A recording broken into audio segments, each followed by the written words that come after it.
Help support our coverage with a free account on Privacy, the service that keeps you protected when shopping online. Get $5 to try it now by using promo code QZZ2J. Hello. Hey. How are you doing? Hey, how are you doing? Fantastic. How's CES going? So far, so good. It's been very interesting to see all of the podcasts as well as all the other hits that are going on and checking out the product. I still would rather be on the show floor. There's nothing like talking to people. So, and I can't tell you how much we miss being on the platform, the big stand at the sand with the show floor behind us. Isn't it so much fun? Now, next year, we will really appreciate it even more. Indeed. So go ahead and introduce yourself for me. Sure. Well, listen, my name is Ryan Hurd. I'm the founder of Caregiver Smart Solutions, and I really appreciate that you guys are having us on.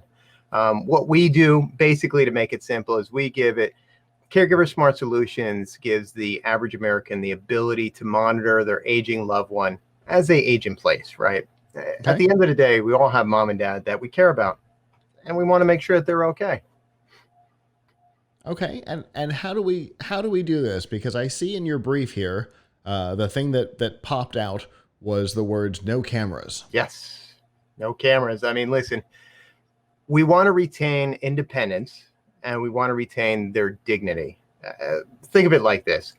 It's like the first time that you had your keys to a car and you went off with your friends and maybe you went to Quick Check or McDonald's or whatever it is, right? You got that taste of independence. Now, fast forward 40, 50, 60 plus years, and we're asking mom, you know what, I'd like to put you into a home, a nursing home, an assisted living, wherever that is. They don't want to give up their independence. I'm not giving up my independence. So what we've done is we've changed it around.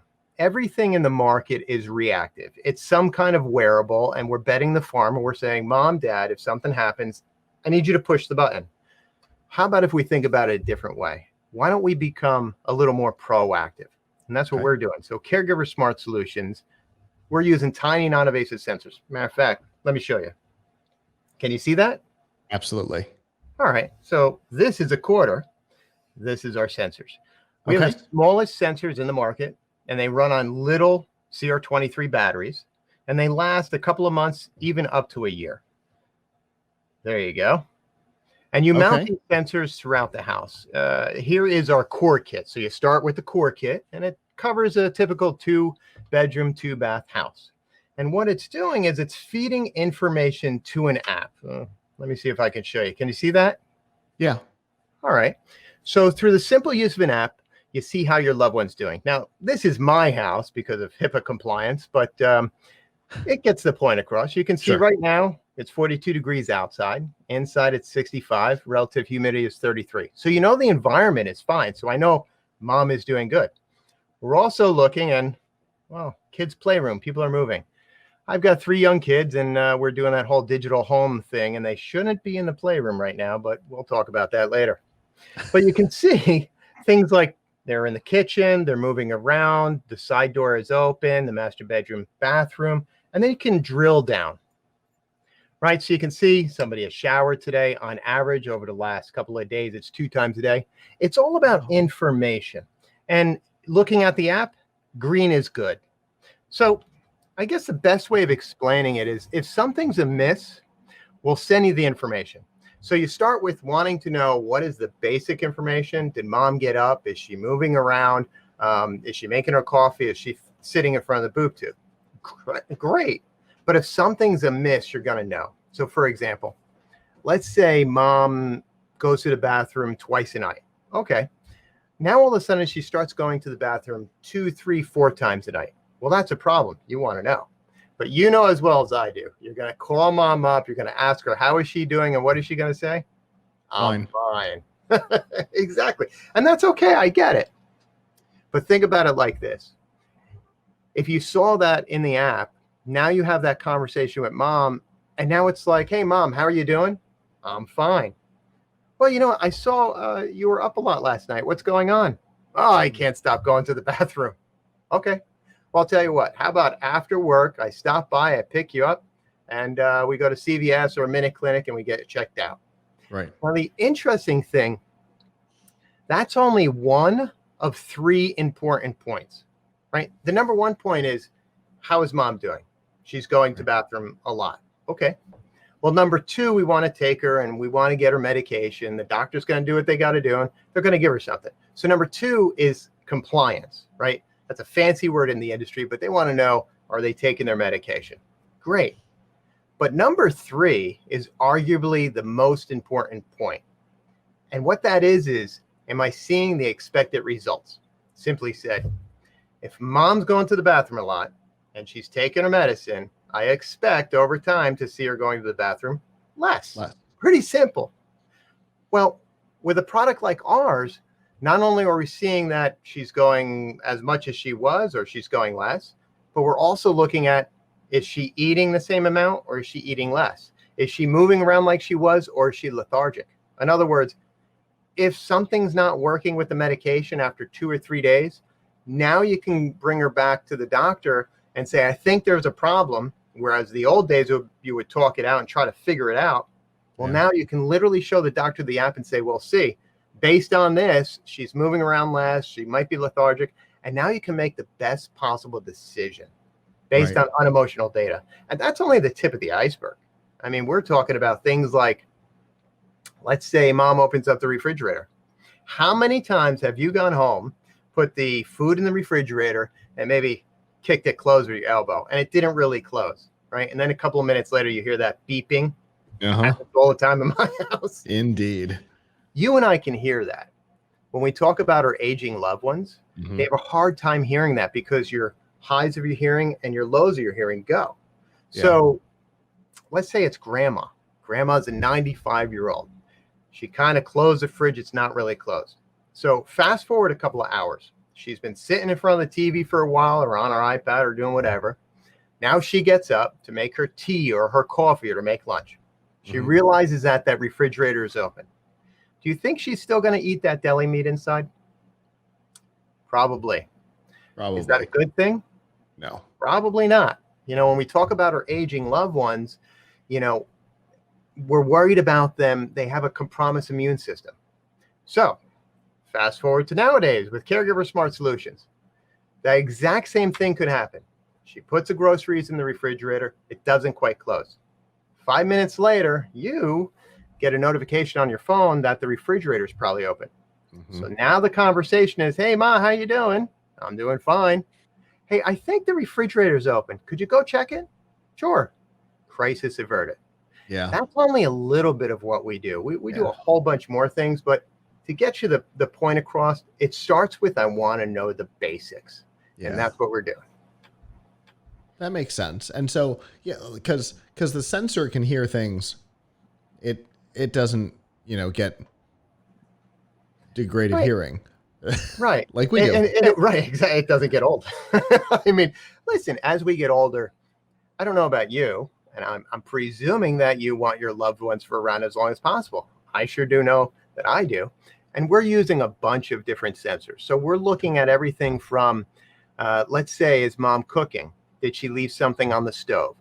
Did mom open up the front door and now she walked out and nobody knows where she is? Is mom taking a shower at least twice plus a week? Because hygiene is very important. Is mom taking her medicine? Is mom eating? Is mom drinking enough? Because dehydration is a precursor to a fall, and falls are bad. And of course, the most important thing, did mom fall? Now, granted, I keep on picking on mom, but it could be grandma, it could be dad, it could be anybody that we love. For sure. And, you mentioned, did she go out the front door and not come back? I'm dealing with that right now myself. In my family, we've got a family member who has several times wandered off. Unfortunately, neighbors generally bring him back.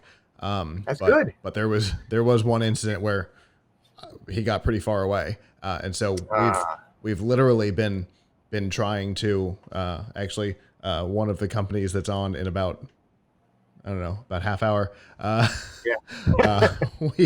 We installed one of their one of their locks on the front door so that Right. we can sign into the lock remotely and be able Right. to see if the door has been opened because it's got a door ajar sensor and stuff. But Right. that's big and cumbersome, and that not everybody could install a new deadbolt, for example, and connect Right. it to Wi-Fi and all the weird things. And then we have to make decisions based on it.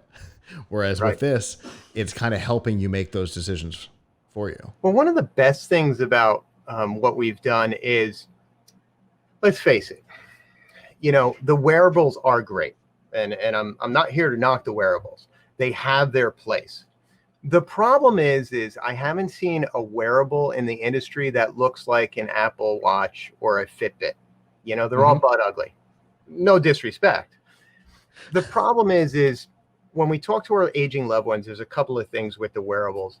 On one hand, they're rather large. So whether you're wearing it on a lanyard or whether you stick it on your belt, what we found out is we want to preserve our aging loved ones' dignity. And by putting that on them is like saying, I'm old and I need help and there's going to be a problem. We don't want that. There's got to be a better way. The one thing with Caregiver Smart Solutions is we were conscious in designing a system or a kit that doesn't need any interface with your loved one. They just have to live. We're looking at their habits and we're comparing their habits over time. And it's a shame that you have to go through that. But think of it like this. If you're going through this, there's 55 million Americans that are 65 and older as of right now in America. 10,000 people a day are turning 65. So think of how many more people have the exact same problem you do. Now think if we could catch that a little earlier, maybe when dad started forgetting a couple of things, maybe forgetting to turn off the lights or forgetting to take the medicine or forgetting to turn off the stove, maybe something else could have been done, right? Mm-hmm. That's what we're talking about. Proactive care. What was that number? 55 million Americans are 65 and older, and 10,000 people a day turn 65. Crazy, right? Yes. That was the one. That second one. You said that, and I 10,000 a day. Well, the other part too is to put this in context. There's what's called a CCRC, so assisted living. You have independent living, assisted living, and then nursing home and/or memory care. Mm-hmm. When you look at that pie of 55 plus Americans that are 65 and older, and you look at CCRCs, there's only 1.8 million beds. Think about that. There's not enough room for everybody.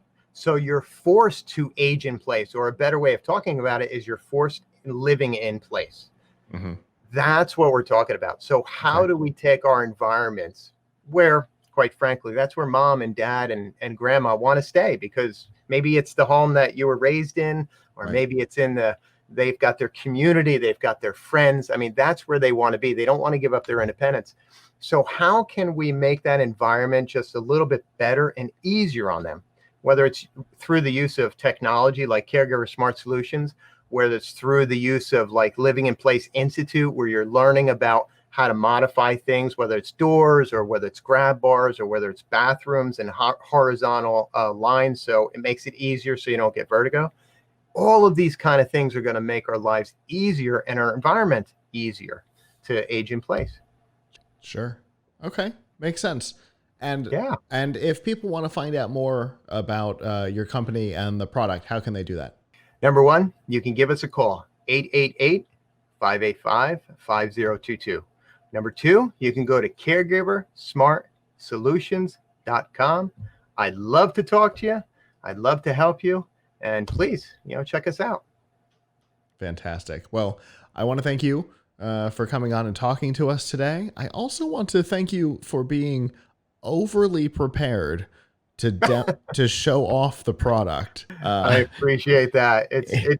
Listen, it's great to be, to get the love from the media. I really do appreciate the time that you put aside for us. I mean, I can't ask for anything more, especially in this environment.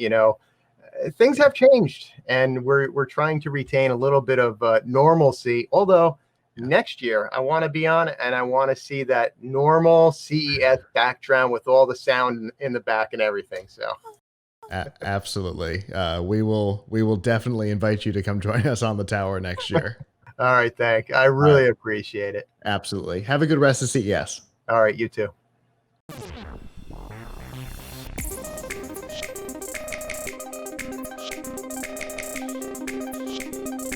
I hope you enjoyed that interview, and if you did, make sure you check out some of the more than 100 interviews we conducted during the virtual CES 2021 coverage.